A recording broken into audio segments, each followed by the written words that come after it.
everything now moving forward is Saturday, and we'll also talk about the Sunday night, Monday night game as well this week in college football. Saturday is where we move to now. Florida International, Golden Panthers, Indiana Hoosiers. Indiana 21.5-point home favorites, 51.5 the total.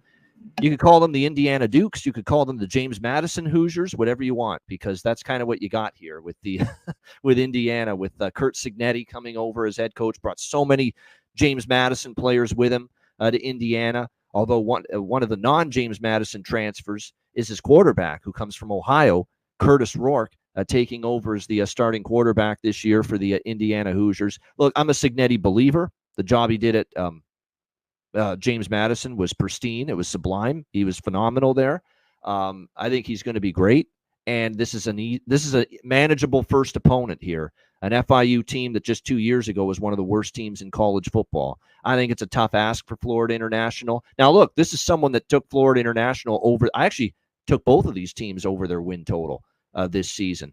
I took FIU over their win total because for Conference USA in particular, I think this is a team that can compete and be better than some of those lower tier CUSA teams. But are you going to ask me, trust FIU to hang within 3 touchdowns on the road against I think, up-and-coming, improving Big Ten team? The answer is no. Even though I kind of like Kewan Jenkins, the quarterback. He's got some mobility. He's got to get better as far as his accuracy throwing the ball.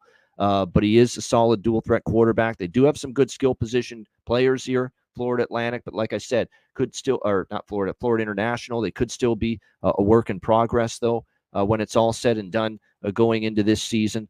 Like I say, Kewan Jenkins does have to work on his decision-making. He can't have as many interceptions as touchdowns. They only have 2 starters back on the O-line, 5 starters back on the D, but it was a D that got ravaged last year, almost 34 points per game allowed.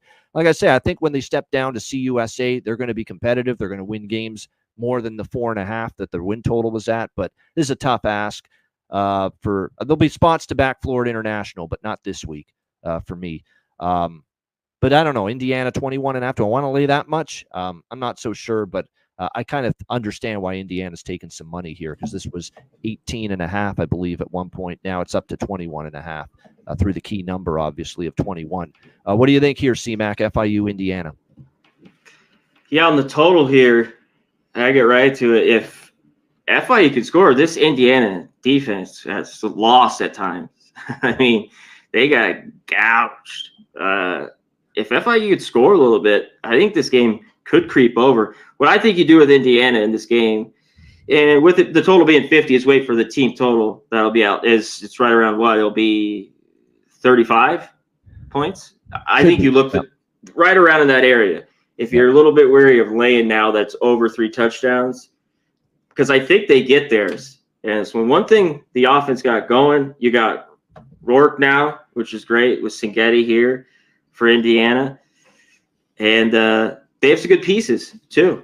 So I like this game. The defense I still is work problems, and on the other side, Jenkins is there. He showed flashes, but I mean, how much do we get really from him? I'm not so sure. The running back to transfer, South Dakota Lawrence, is all right, but they're going to deal with a lot. Still, team that was 115th, I believe, offensive. Their numbers, it was really hit and miss. I mean, sometimes they would click in like a quarter, and then you would just see nothing the rest of the game. I saw plenty of that where they score a few touchdowns, like a team like UTSA or one of these games they played, and then just kind of nothing the rest of the way. So they just have to be a little bit more consistent. I don't know if they could do that in this game. I think Indiana wins. Look to the team total. Lean over. Yeah, I mean, Indiana team total over might be the best way to go, because I think that offense, again, FIU's defense, Indiana's defense is a concern. It's what can you get from Jenkins in the offense? Yeah, I think the more you talk there, the more we'll see what the weather's like. Again, this is Saturday, this game, but you're right. I think the over is probably the way I would kind of lean as far as that total is concerned.